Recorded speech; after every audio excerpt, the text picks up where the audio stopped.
On reçoit aujourd'hui Alex Caron. Il est propriétaire de la microbrasserie Ralbock. Il a 3 établissements de Ralbock à Saint-Jean-Port-Joli. Il y en a 2. Une à la Pocatière. Bonjour, Alex Caron. Salut, ça va bien? Ben, ça va très bien. On va parler de bière ce matin. Ça commence bien la journée, ça, c'est parfait. Absolument, parce que c'est la deuxième édition de la Semaine des bières de micro du Québec.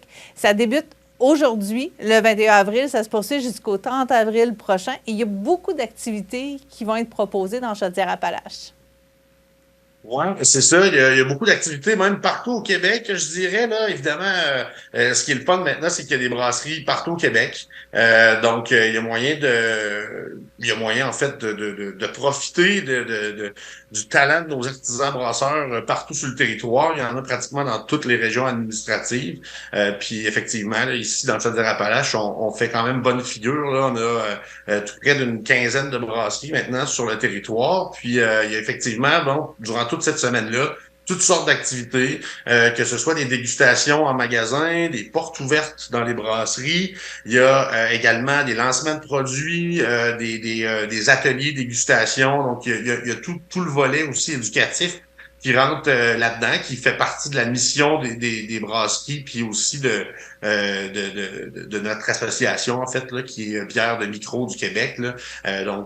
Ouais, il y aura tout ça durant cette semaine-là. Puis je pense que c'est des choses qui se passent un peu à l'année dans les brasseries. Donc, il y en a, bon, des choses comme ça sporadiquement. Mais là, on concentre un petit peu durant la prochaine semaine, juste avant l'été, en fait. Donc, on veut faire parler de bière un peu avant que les beaux jours reviennent. Et donc, on invite les gens à aller sur la plateforme là, web là, qui rassemble toutes les activités sbmq.ca, donc pour Semaine bière de microbrasserie du Québec.ca.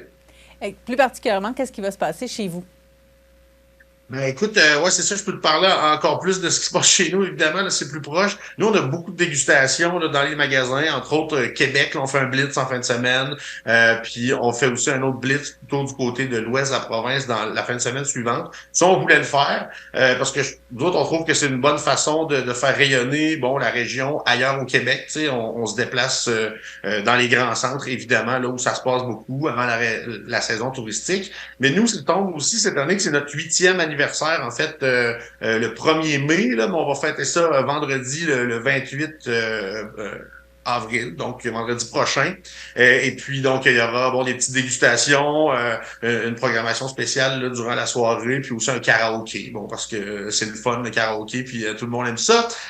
Puis, on a un lancement de nouvelles bières aussi jeudi qui s'en vient, la Variant H, donc une bière qui met en vedette un houblon québécois, qui est poussé pour la première fois au Québec, d'ailleurs, donc un cultivar américain. Là, c'est assez rare que ça sorte des États-Unis.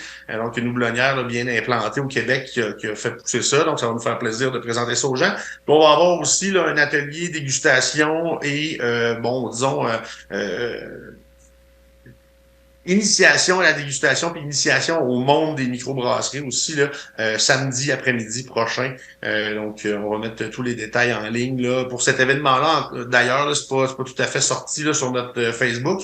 Ça sera pas très cher. Là, ça va être le prix finalement d'une planchette de dégustation. Puis là, au lieu de la déguster tout seul à ta table, il va y avoir de l'animation puis les gens vont pouvoir poser des questions aussi là.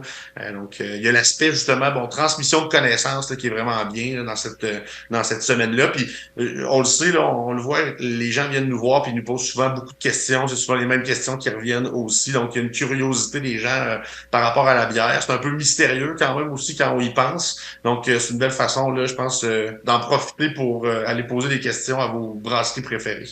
Vous, Alex Caron, comment a débuté cette histoire de la microbrasserie du Ralbock? Ah, écoute, ça fait quand même plusieurs années, là. Euh, moi j'ai été au Cégep à Jonquière, puis il y avait à l'époque, il y a quand même bon, plus d'une quinzaine d'années là maintenant, la microbrasserie La Voie Maltais qui était là, qui était toute jeune à l'époque, qui commençait. Puis déjà à l'époque, moi ça avait piqué ma curiosité. On connaissait Unibrou déjà, donc il y avait déjà un début de microbrasserie là, dans des styles différents qu'on nous présentait qui étaient faits au Québec. Mais disons, la Voie Maltais, eux, ils offraient un concept de pub, donc un bar où les gens se rassemblaient. Puis déjà, l'ambiance était différente dans ce pub-là que dans d'autres endroits où on servait de la boisson. Il y avait un côté rassembleur au fait que la bière était faite sur place. Ça a piqué ma curiosité assez rapidement à cette époque-là. Ça a pris quand même quelques années avant que je commence à faire de la bière maison. Ça a commencé avec bon des petits kits que tout le monde peut encore se procurer aujourd'hui là, des petits kits de brasseurs maison. Puis ben, je pense que j'ai eu la piqûre ensuite. J'ai jamais arrêté. Moi, deux de mes amis en fait, on a commencé à brasser le tout grain, donc c'est-à-dire avec tous les ingrédients qui composent la bière qu'on boit là, commercialement, si on veut. Donc, ça demandait un petit peu plus de connaissances à ce moment-là. Puis je te dirais que à cette époque-là aussi, pas que ça fait si longtemps, mais ça fait quand même bon plus d'une dizaine d'années, il n'y avait pas vraiment de formation en tant que telle. Donc, les brasseurs étaient beaucoup autodidactes. Il y avait beaucoup d'échanges aussi entre les brasseurs amateurs. Donc, on s'est un peu inséré dans ce réseau-là là, de brasseurs amateurs du Québec pour développer nos recettes tranquillement, pas vite, puis pour éventuellement, finalement, ouvrir une brasserie. Puis nous, on est trois gars natifs de Saint-Jean-Port-Joli, en fait.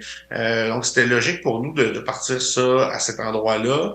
Puis, il y avait aussi le fait qu'il n'y avait pas de brasserie, là. Nous, quand on a pensé au projet, là, au tout départ, entre Rivière-du-Loup et Lévis, il y avait rien.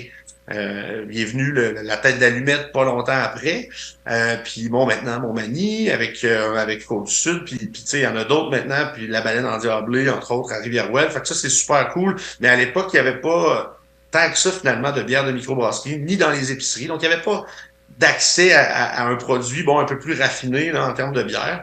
Donc, nous, on a décidé de prendre le taureau par les cornes à cette époque-là, puis de faire notre propre bière, finalement. Donc, une belle histoire de réussite. Vous célébrez donc vos 8 ans dans quelques jours seulement. Merci beaucoup, Alex Caron, d'avoir partagé ce moment avec nous. Et bien sûr, la meilleure façon de célébrer la deuxième édition de la Semaine des bières de micro du Québec, c'est d'aller faire un tour dans nos micro-brasseries extraordinaires qu'on a sur la Côte-du-Sud. Donc, merci à vous. Et Ben oui, juste pour vous santé. dire comme Vous ça, allez prendre une bonne bière. oui, santé, il va y avoir du soleil demain. En plus. Notre terrasse est presque ouverte, là. Il y a quelques tables, quelques chaises.